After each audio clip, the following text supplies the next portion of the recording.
May I pursue the question of Congresswoman Ging on the 120 days? I heard Attorney Santos, was that Attorney Santos? Pwede pang tumanggap ang health institution, ang doktor ng pasyente habang during the 120 days? Yes, Madam Chair. Yes, sir.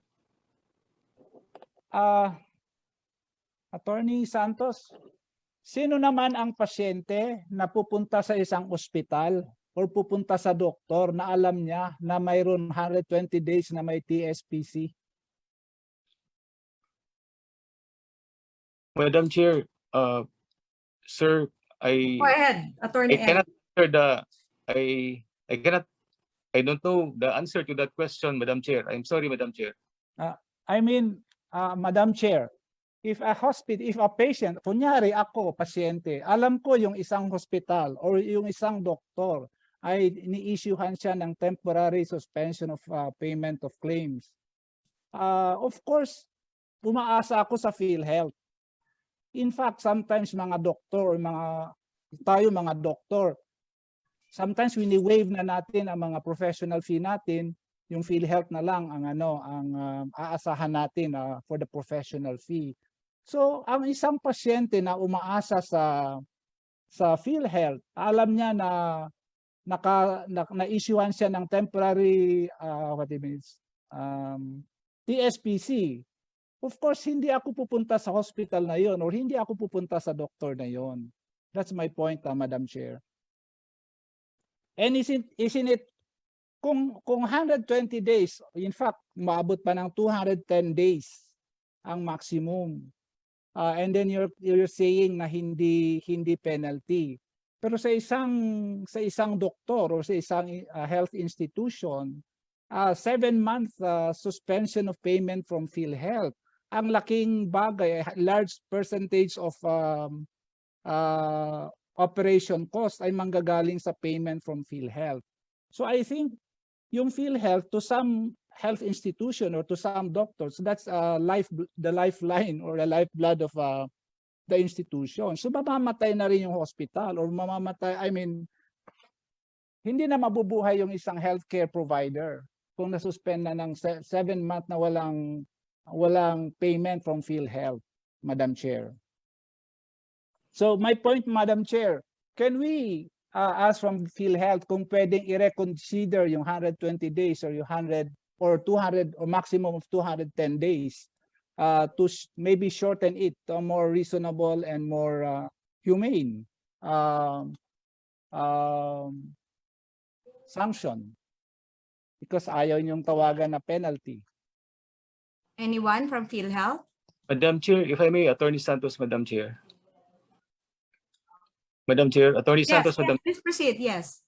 Madam Chair, with the permission of the PCO, Dantigaran, and he already stated a while ago, Madam Chair, we are very much willing to revisit this circular, Madam Chair, and amend or modify it, Madam Chair, such that the due process requirement will be served and the interest of PhilHealth and all the providers will likewise be served, Madam Chair, especially during this time of pandemic, Madam Chair, that we need each other's support, Madam Chair. Thank you, Madam Chair. Next point, Madam Chair. Dr.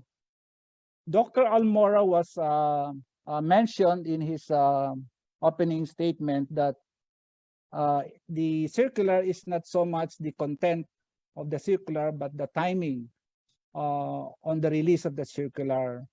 And when Madam Chair was asking PhilHealth the rationale behind the release of the circular, I think may binanggit siya, I forgot the resource speaker at the time, binanggit niya yung reason or the rationale why the circular was released. May I ask PHA and PMA or PHPA kung satisfied ba sila dun sa rationale na binigay ng PhilHealth on why the circular was released at this point in the midst of pandemic? Dr. Almora and Dr. Atienza. Do we have Dr. Degrano also? Dr. Almora po. Yes, go ahead, Dr. Almora. Na-mention po kanina ni PCO, Atty. Giran, kaninang tinanong yan sa kanya. At sinabi niya itong circular na ito lumabas pagkatapos ng hearing sa Senate na pre-pressure sila. So Madam Chair, I mentioned also that my observation that this circular came out after a lot of pressure coming from ARTA, coming from Congress, coming from Senate, coming from the North Luzon Quadrangle congressmen, and from the Iloilo LGUs, and from the media. These are the confluence of circumstances that to us is the trigger for the release of the circular, Madam Chair. So were you satisfied, Dr. Almora, on the rationale behind? I think it was not the president who, President Giran, it was another resource person from PhilHealth who cited the reasons or the rationale behind the release. I was not able to get that statement, Madam, Mr. Honorable Congressman. Hindi ko narinig kanina po. I think one of those mentioned was that to inform the healthcare providers that there is such a suspension, and then the other is para mawala daw yung threat of abuse in issuance of suspension, among other reasons. Were you satisfied with that from the PHA and the PMA? Dr. Almora. I will give the floor to our private hospital representative po, si Dr. De Grano. Grano. Yes po, ano pong ang question po? Pakiulit lang po. Kong June. Nung tinanong po ni Madam Chair yung PhilHealth kung bakit ano ang rationale, kung bakit ngayon lang or ngayon nag-release ng circular samantalang dati naman itong existing at dati na rin in place itong circular. And then I'm sorry, I forgot the resource person from PhilHealth. She cited at least mga 5 reasons why the release of this circular. And I am asking, were you satisfied, or were the rationale or the intended effect, yan ba ang Hindi po. dumating, I mean, ang dating sa inyo from the PHPA, PMA, and PHA? Yun nga po, kaya nga po kami naglabas ng statement kasi hindi po namin maintindihan yung sinasabi nila na itong 0013 na ito is an enhancement or probably it strengthens the other or the previous TSPC. Sa tingin po nga namin, mali ang pagkalabas nito kasi noong pong inilabas ito ay yung katatapos lang naming mag-usap at sinasabi po nila na ito ang utang namin sa inyo. Pero right after po noon, lumabas po yung 11, 12, and 13 na mga circulars na nag-pertain po doon sa mga pagbabayad nila. Kaya nakakagulat nga po yung mga paglalabas nila niyan. At bigla pong sasabihin nga po, ang pagkaintindi ko lang po dito sa circular na ito, ang nakalagay nga you are given only non-extendable 3 calendar days to respond. Yung dati nga po, 10 working days. Malaki po ang pagkakaiba ng working days sa 3 calendar days. Ano pong magugustuhan doon ng aming mga aming healthcare facilities? In other words, parang kabaliktaran yung epekto ng intensyon ng PhilHealth, which I believe naman na maganda naman ang intensyon ng PhilHealth. Sa Pero kanila parang kabaliktaran ng epekto sa among us doctors and hospitals. Yes po. Baka sa kanila po ang tunog po ay maganda, pero sa amin po ay hindi maganda. Parang sintonado po. Yun po. Sa PMA po. Yes, from the PMA, Dr. Atienza. Atienza. Yes po. Thank you po for recognizing, Madam Chair. Sa pananaw po ng mga doktor, kasi po ang sentimiento po ng mga doktor, we are members din po ng ano po, hindi naman po namin binabayaran ng accreditation. Sabi nga nila privilege ng doktor. Pero po ang binabayad namin 61 po in 3 years. Kung bago kang doktor, saan mo pupulutin 68,000 para maging member ng ano po. Kami po lang sa lahat ng profession ng advance magbayad ng aming premium para po makapag-serve sa ano po sa ating PhilHealth. And ang masakit po noon, sinabi po kanina, nagmi-meeting naman. Sana po in-inform po kami, nagpa-meeting kasi kami po ni Doc, ang PMA po is kasama po doon sa accreditation, yung po accredit at saka yung nagdi-deny ng ano po ng accreditation ng mga doktor at saka ospital. At doon po talaga po namang kami ni Dr. Almora sa botohan pa lang talo na kami doon. Kasi po ang PMA, PHA, tapos itong DOH po at saka po itong PNA Philippine National, pero ang nakaupo po doon sa tatlo po ay ang galing po sa PhilHealth. Pag tatlo lang po bumoto sa amin, talo na po kami kasi siyempre po in chair sa PhilHealth po ano yan. Then isa pong issue pa, yung circular po, sabi ko nga palagi namang pupunta doon ngayon na in-issue, then hindi naman po yun ang main ano po ng sentimiento ng ano po, kasi nakita po niyo, pinakita konti lang naman ang may problema pag na-decide po, ilan lang po yung natatanggalan ng nadi-deny at saka nako-convict, di ba? Pero ngayon po doon sa ni-report po na 129,000 yung pong COVID cases na nasa kanila, ano pong mangyayari doon? Nagbibilid na po ating mga ospital, ang ating mga doktor. Ang sabi nga po ng dating Secretary of Health, dapat nire-revise po yung ang pinagmulan po niyan, yung standard of care. Saan po binabase yung ano po na isang dapat po yung, kasi ina po ang sinabi ko sa ARTA, ang standard of care, sino po nagdi-decide niyan? Sa ano po yan sa quality assurance. Dapat po nagmi-meet ang meeting po na quality assurance twice a year lang. Hindi naman po na i-invite yung ibang mga specialty societies. Kasi po, i-explain ko lang po, nung bago po yung pong COVID, binase po yung COVID noon, nag-iiba po ang gamutan po natin sa COVID. Noon po nag-umpisa ang COVID, wala pa po hindi po nahahawa ang mga bata. Ngayon po marami ng bata ang nahahawa. Hindi naman po ang paggagamot po ng bata at paggagamot po ng matanda iba. Tapos meron po tayo ngayon yung mga buntis nahahawa. Pag nahawa po yung buntis, kasama na po yung nanay, kasama po yung bata, positive na rin po. Paano po ang gagawin natin? Kung positive ang RT-PCR pero clinically ang pasyente maganda. Tapos ang marami pong lumalabas ngayon, iba-iba po ang presentation ng ating COVID sa matanda at saka sa bata. Yung iba po ay negative pero clinically po positive.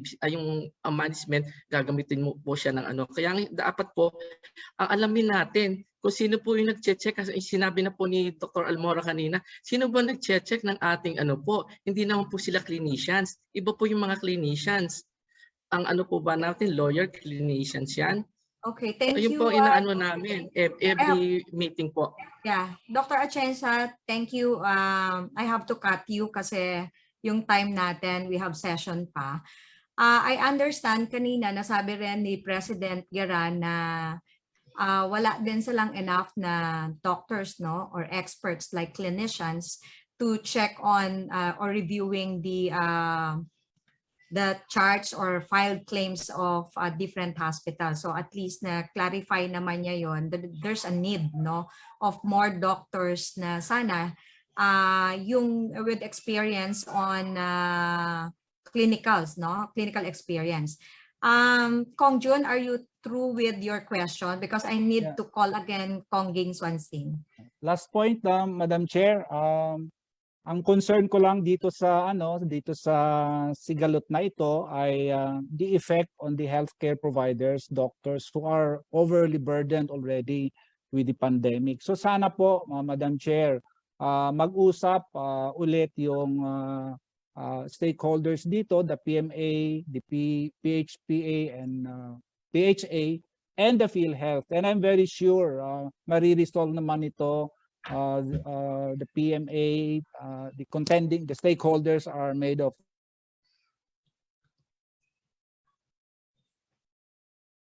Kong Jun, I think nawalan siya ng connection.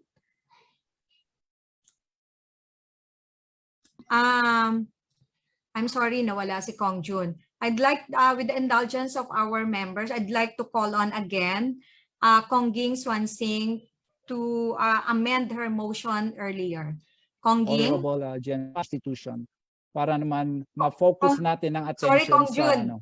Naghang okay. ka kanina for a few Oh. minutes, so nawala ka.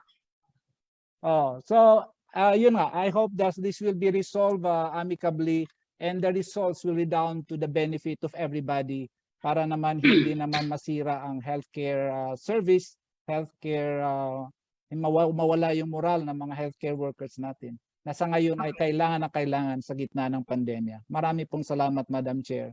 Okay, thank you so much, Kong Jun. May I call on Kong Ging? Yes, Okay, Madam yes, Chair. yes. Thank you. Yes, Madam Chair.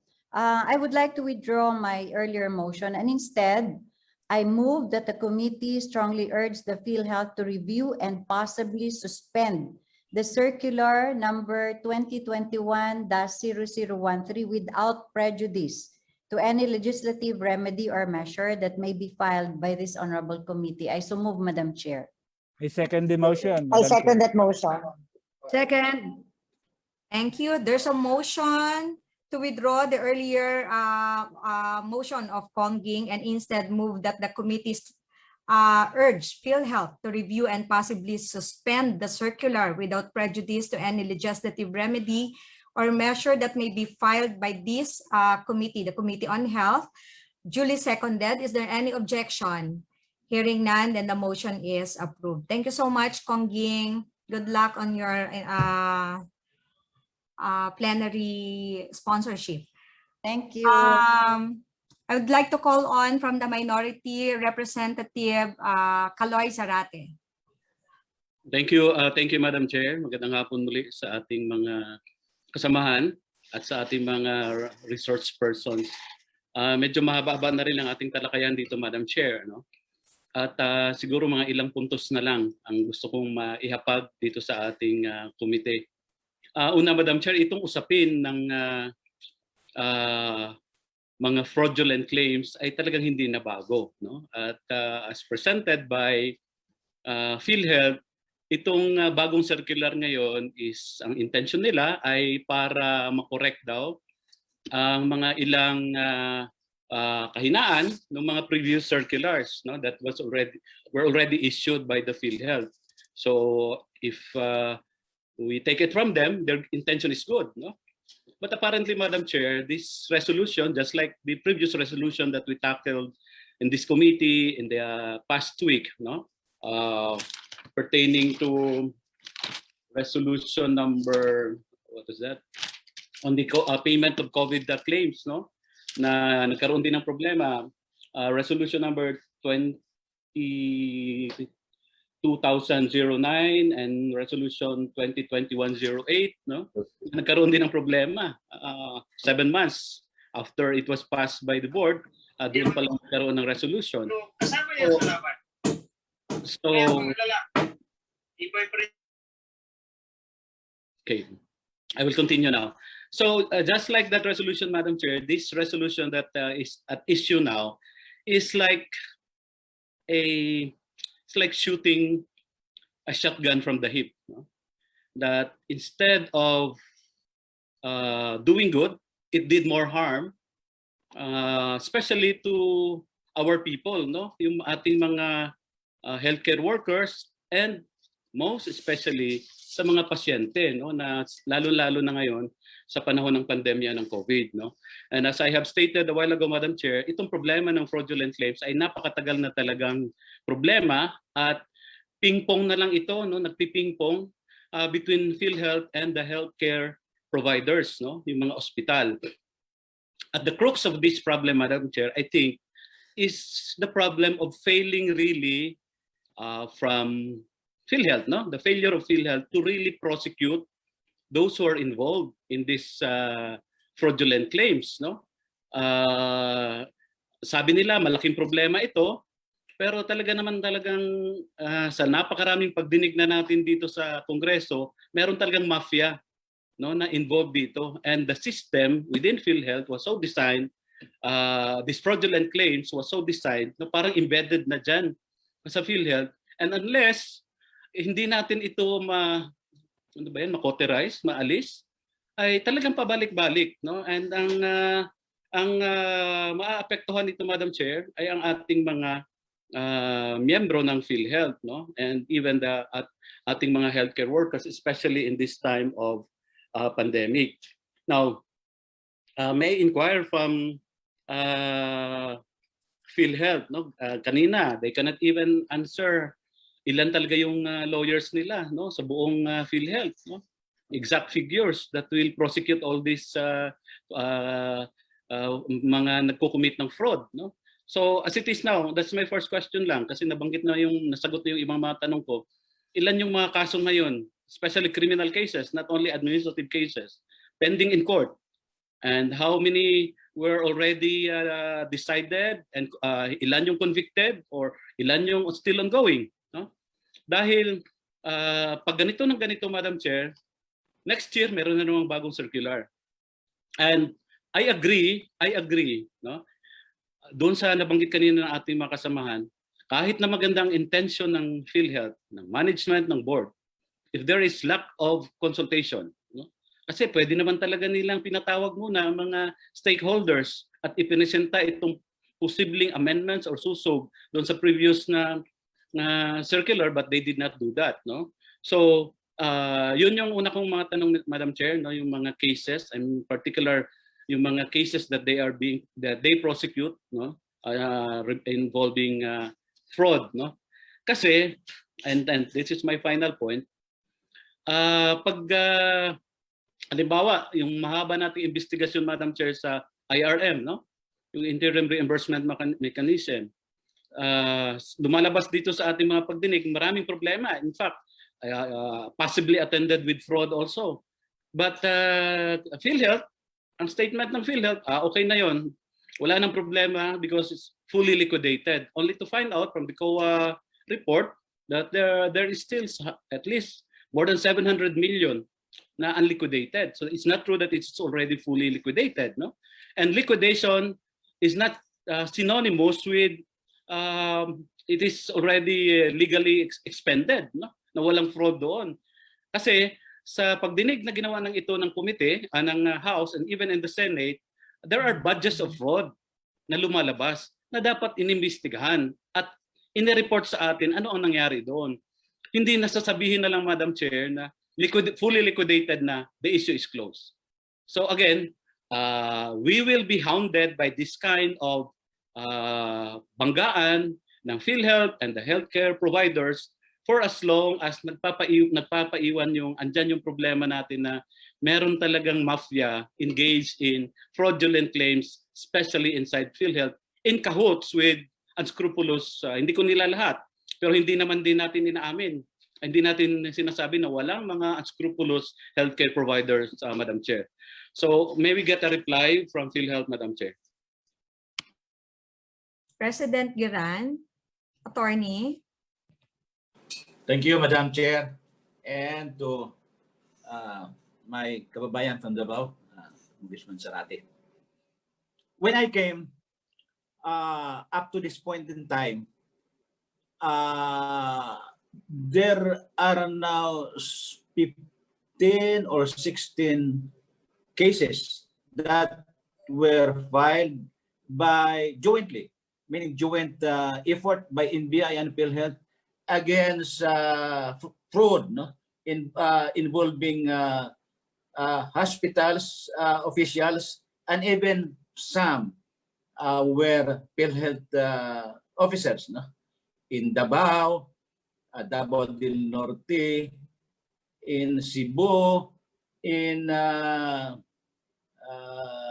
Coronadal, and I had at my last count 15 or 16. One case is now with the NBI legal office, and I'm not so sure about the administrative cases being investigated and taken cognizance of by our legal here in Manila. Thank you, Madam Chair. Maybe just kindly require the PhilHealth to submit to this committee, as well as to this representation, a detailed report on this of cases, yung 15 to 16 cases or all the other cases, status report na sinampa nila either sa NBI, sa prosecution service, or whether it's already in the court, at ano ang status nun sa korte, Madam Chair. Kasi, Madam Chair, if there are 9,000 accredited hospitals, more or less, and kanina may mga staggering data na pinisenta, and these are only the cases, for example, that are pending now. Pero sabi ng PhilHealth, napakalaking issue ng fraud. We want to stop the dissipation of our funds. Pero kung ito yung ginagawa nating prosecution, there are only 15 to 16 cases. Para naman sigurong kaya nagkaroon ng kaguluhan itong resolution na ito, Madam Chair, parang wholesale shotgun yung approach na penalize lahat, when in fact parang ang main problem natin dito is really how to go after this those who are committing fraud. And I am supporting yung points ng ating mga kasamahan kanina. Baka kailangan strengthen yung legal department ng PhilHealth, to really run after these unscrupulous individuals, rather than immediately issuing this kind of resolution. Sabi ko nga kanina, it's just like shooting a shotgun from the hip. It did more harm than solution to our now very overwhelmed healthcare system because of this pandemic. So that's my message to PhilHealth, and I hope it will all the suggestions here, especially the resolution that we just approved, Madam Chair, will be taken kindly and with the sense of urgency by the management and board of PhilHealth, Madam Chair. May we get a reply, Madam Chair? PhilHealth, again. Attorney Geran, or anyone from PhilHealth. Madam Chair, Attorney Tolentino. Yes, Madam Yes, Chair. Attorney Tolentino. We will comply.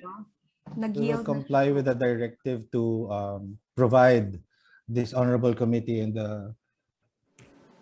Congressman Zarate, well, everyone in this committee, with a report, the detailed report of the status of cases, Madam Chair. Thank you. Okay, thank you, Attorney Tolentino. ASAP, ha?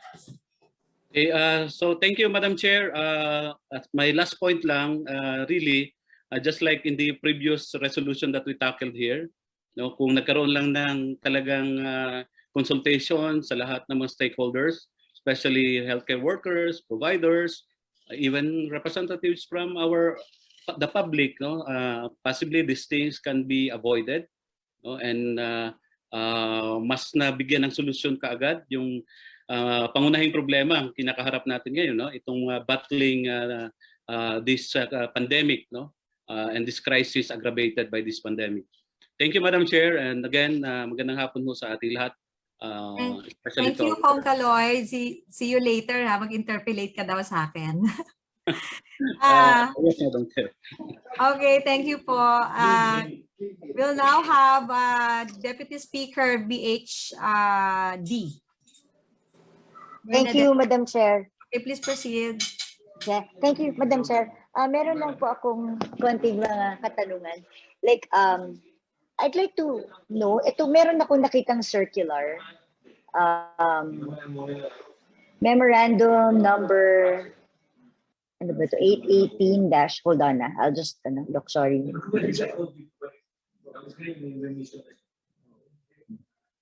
818-14, wherein pag nag-file daw ng complaint, parang each PRO legal officer should file at least one complaint per quarter.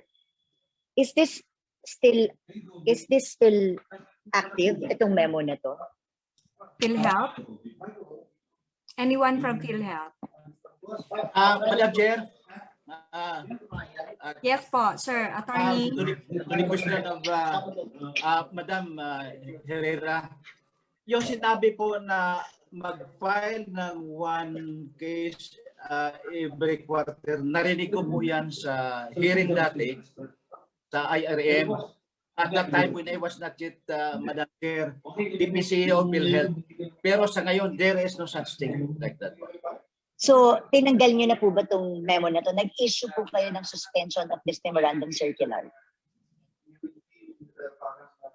I cannot even recall kung merong circular na ganun, Madam Chair. Meron. One case. Narinig ko lang po yan. Okay. Meron po.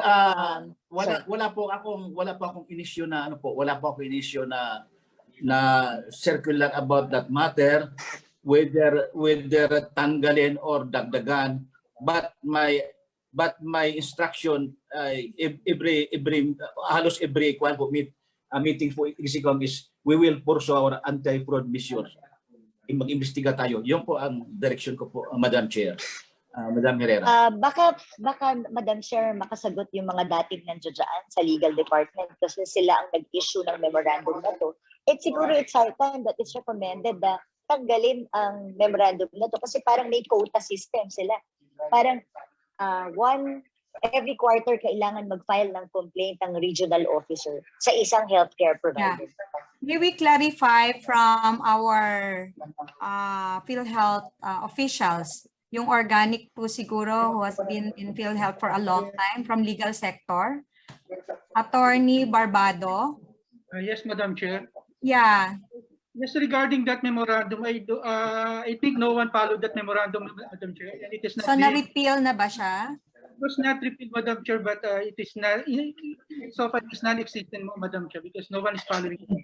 Not because, Madam Chair, not because it's not being followed, that it's not existing. They should repeal it kasi otherwise it could be used for this circular that was just passed. Madam Chair, Attorney Tolentino po. Go ahead, Attorney Tolentino. Yes, Madam Chair, if it came from the office of the Senior Vice President for Legal Sector before, we will have it checked and not just suspend but totally kill that memorandum circular. And para po sa para sa kaanuhan ho ng for the information ng body, Madam Chair, yes, this has not been implemented since well, at least during my assumption ho, wala hong kota. Hindi naman po. That's not right. That's not right. Thank you, Madam Chair. We will. Thank you. Madam Chair. Thank you for that. Yeah. Madam Chair, baka pwedeng through you, we already recommend na i-repeal na kaagad itong memo circular that was issued by Attorney Del Rosario on October 2, 2018. Okay. Attorney Garan, kindly check on that circular and if you can furnish the Committee on Health your action to the request of DSBH. Thank you, Madam Chair. Yes, Madam Chair, I will do as directed po. Thank you. Thank you. Madam Chair, another point that I'd like to raise, yung po bang sa history po ba na PhilHealth, meron na po ba tayong na-suspend or na-find out na fraudulent transaction sa mga government hospitals?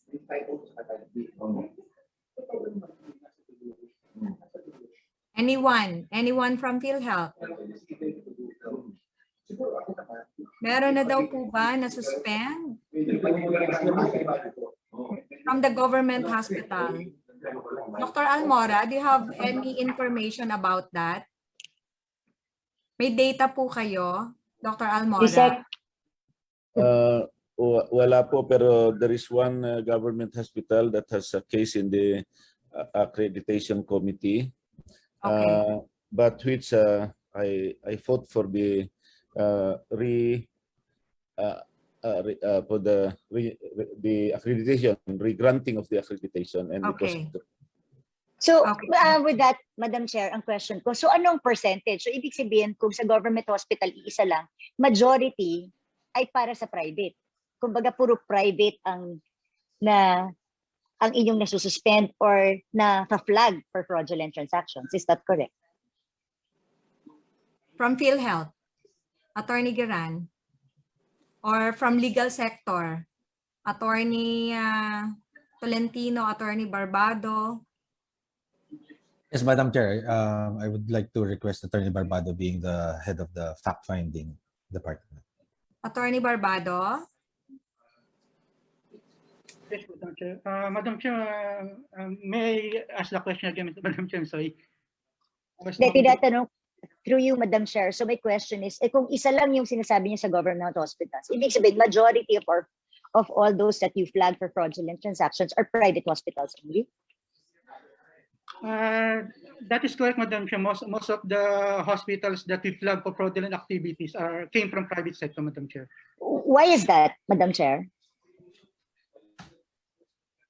Attorney Barbado.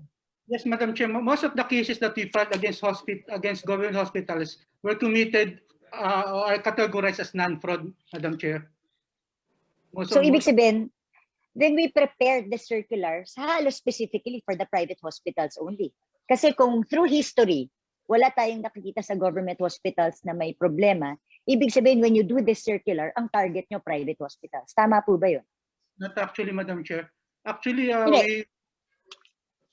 kasi like you said, wala kayong nakitang kahit isang fraudulent transaction sa government hospital for the past several years, except for one. So meaning when you think of circulars like this, parang ang sinasabi, ang target lang natin ay private hospitals. Madam Chair, hindi with your indulgence, hindi ko po sinabing wala po kami nakita sa mga government hospitals. Meron naman po, pero mas marami lang po sa private. In fact, Madam Chair, we recommended TSPC for a particular government hospital, Madam Chair. Or baka, Sir Attorney, mas tinututukan nyo ang private. That's my point, Madam Chair. Hindi naman po, Madam Chair, hindi naman po. It just so happened that the reports were against government, private hospital, I mean. Madam Chair, the outliers in our MIDAS report are mostly private hospitals, Madam Chair. Madam Chair, through you, baka pwede mag-submit sila ng porsyento kasi sabi kanina isa lang, pero ngayon sasabihin majority private. So pwede ba kaming makahingi ng statistics? Pakisubmit sa committee kung anong statistics ng nakita niyong fraudulent transactions sa government and private hospitals. Madam Chair, my point is lang, syempre pag government, yung DOH pa rin ang in charge kasi sa government hospitals. So ayoko lang na hindi tayo nagiging fair or equal with the private hospitals in our country. Yes, DSBH. Attorney Barbado, if you can submit the data that DSBH has been asking, the report on those facilities wherein there's a report on fraudulent acts. Kasi kanina medyo merong inconsistency doon sa inyong report.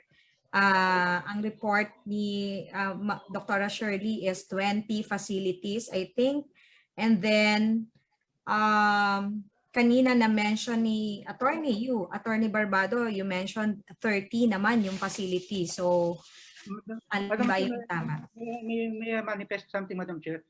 When I said this, Madam Chair, it refers both to the hospital and the professional, Madam Chair. So yes. And 6 hospitals and 4 pending SPC issuances, Madam Chair. Okay. Madam Chair, pa-submit na lang para hindi tayo malito. Mas maganda yung in writing. Okay. Attorney Barbado, please submit to the committee. Yes, Thank you. And then, Madam Chair, through you, ang question ko, ano bang balak ng PhilHealth kung bakit gusto nila, anong gagawin nila? Gusto ko marinig, ano bang gagawin nila within the 120-day suspension? What do they hope to see or achieve na hindi nila magagawa kung hindi nila isuspend? Hindi ba sila makapag-imbestiga? Na anong gusto nilang i-achieve dun sa suspension time? Na hindi nila magawa kung hindi nila kayang, na hindi nila isususpend ito. Yes, Attorney Barbado. Madam Chair, ang intention of TSPC is to it is a precautionary measure, is to prevent the continuous disbursement of funds to fraudulent claims.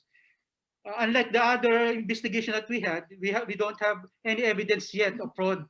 Unlike with the TSPC issuances, we already have basis that a fraud is being conducted or being committed. So that may probably So, ibig mo bang sabihin yung sinususpend nyo, alam nyo na guilty? No, Madam. Madam Chair, there is already a basis or document showing that probably fraud is being committed. So bakit kailangan nyo silang isuspend kaagad kung hindi pa kayo sigurado, hindi nyo kayang imbestigahan habang ongoing?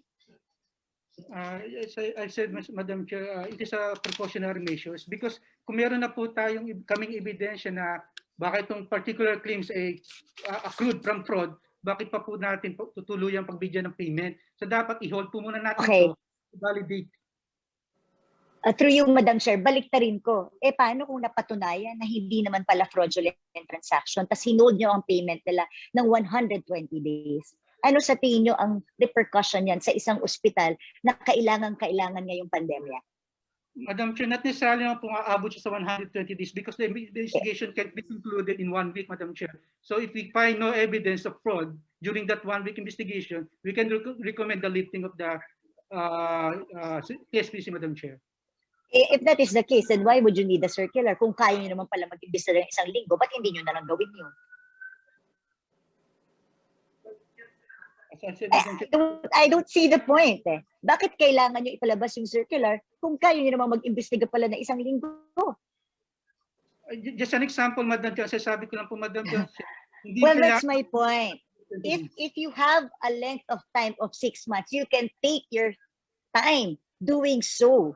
Diba? But for the meantime, naghihirap yung mga ospital. Yun ang dapat nating tinitingnan. Ako, happy ako sa sinabi mo na kaya pala i-conclude isang linggo. Can you do that na lang instead of having the circular? Hindi ba kaya ng tao natin? Madam Chair, if I will just manifest, this circular is only amendment. There's already existing policy regarding TSPC. Actually, this TSPC circular is an improvement to benefit the hospitals. Because during in the existing policy, the hospitals not being given the opportunity to respond. Unlike in the current policy, meron na po silang days to respond and to refute the findings. And also, the hospitals. Attorney Barbado, I think you mentioned earlier, and the Dr. David, no? Yung advantages of yung what's stated in 2021-0013 circular. But meron din namang disadvantage. So like yung sinasabi nyo na 3 days, mas longer yung extension. So I think we'll go back again doon sa recommendation of our members. You consult with the Hospitals Association. So baka po pwede, ako nga, kung akong tatanungin DSBH mas maganda kasi kung sinabi na 1 week, they can do that in 1 week. But did you know that 1 day, ang isang araw na apektado, alam ko nagbabayad ang PhilHealth every week every Thursday I think or Wednesday, nakakakuha ng claims yung hospital, no? Yung 1 day actually ang laki ng impact niyan sa operations of the hospital. So ang gusto lang nating makita for you from PhilHealth to see the reality and the ground and its impact. Kasi ako nga kung tanungin niyo ako, i-recommend ko mag-immersion po kaya kayo sa ospital. 1 day mag-observe po kayo, especially our policy makers, yung gumagawa po ng ating mga circulars, guidelines, all policies para makita niyo po ang reality kung gaano at kayo na din na magsabi na totoo bang dinadaya ng doktor at hospital yung PhilHealth at ano ang pwedeng gawin to put safeguards in the policies. Unless you see it, I think hindi niyo mape-perfect yung policies natin or hindi natin ma-address. Palaging may pagdududa po kayo sa ating mga facilities. Go ahead, DSBH. Yes, thank you. My point lang kasi is, Chair Helen, is that nung pre-pandemic, parang mas mahaba pa yung proseso ngayong pandemic kesa nung pre-pandemic Na imbis na tulungan yung mga ospital, naging opposite tayo Yun lang yung gusto kong, yun lang yung frustration ko and I hope PhilHealth would understand this na mas yung ginawa nyong circular ngayon, mas pinahaba nyo yung proseso kesa sa nung pre-pandemic. Mas kailangan po natin yung mas mabilis na action from you. They need your help. At sa totoo lang, kaya nyo namang bawiin pag kunwari nalaman nyo fraudulent itong transaction na to. You have all the mechanism para bawasin sa babayaran nyo the following week. Di ba tama, Chair Helen? Yeah, Dahil sabi mo I nga, agree. weekly I agree. nagbabayad kayo. Yeah. Tuloy-tuloy kayo magbayad. Ngayon, pag nakita nyo, edi i-debit nyo sa kanila I yung agree. binayad nyo, kaya nyong i-reimburse ka agad yun. Yes, Nasa inyo yes. yung power to do that. If you see one fraudulent transaction, then you can automatically deduct that from their next pay. Diba? Nasa sa inyo yung kaba, nasa sa inyo yung pagbayad eh. So hindi nyo kailangan talagang gawin itong circular na to para itigil, parang ginawa nyo na lang wholesale eh. Pwede nyo ba rin kaming padalan? Gano'n nyo ba katagal iniimbestiga ng bawat ospital? I want to know the timelines that you do, that you na nagagawa ninyo para makita naman namin kung gaano kayo ka-efficient when it comes to investigation. Kasi tama si Chair Helen, for every day ang laking sakripisyo. But like I said, even if you pay them weekly you can always deduct when you find out that there's a fraudulent transaction. And then you flag them pag sunod-sunod yung fraudulent transaction nila. Pero hindi natin pwedeng i-paralyze ang isang ospital. Diba? Malalaman nyo naman kaagad yan eh. Kung talagang talamak yung pagiging fraudulent nila, di don't tigilan natin sila. Pero kung wala silang record, umpisa, may mga dudal lang kayo, biglang gaganyan niya. Ang laking perwisyo nito sa isang ospital. Ang isa pa, Chair Helen, meron sila ditong nakalagay na kung merong, hold on meron dito na, hold on, sorry. Parang pag merong isang tao or isang doktor ang may problema, yung buong ospital madadamay. And if a healthcare professional is involved, specific claims in all of his, if a healthcare professional is involved, specific claims in all of his or her affiliated HCIs shall likewise be subjected to temporary suspension. So ibig sabihin, a fault of one staff, buong ospital damay, bago po ito. Yes. Attorney Barbado, actually DS na discuss din namin earlier. Okay. Yun. Thank Oo. you. Na talagang medyo hindi makatarungan no yung decision ng yun sa circular nakalagay na yung related claims and all healthcare institutions na affiliated yung isang medical professionals will be affected. So Attorney Barbado, if you want to respond, or Attorney Tolentino.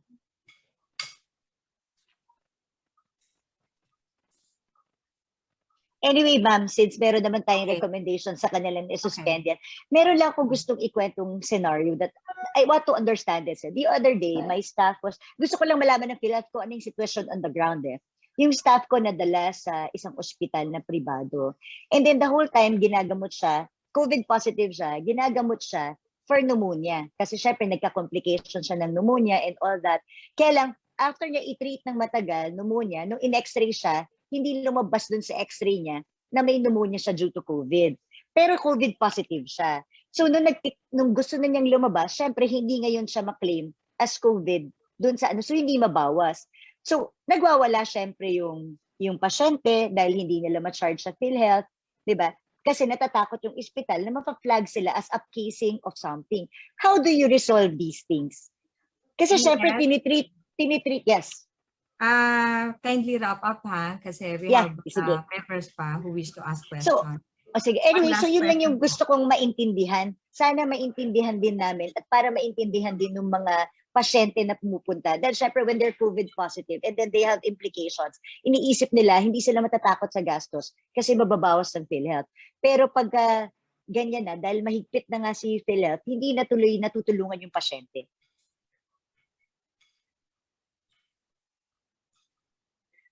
Anyone from PhilHealth?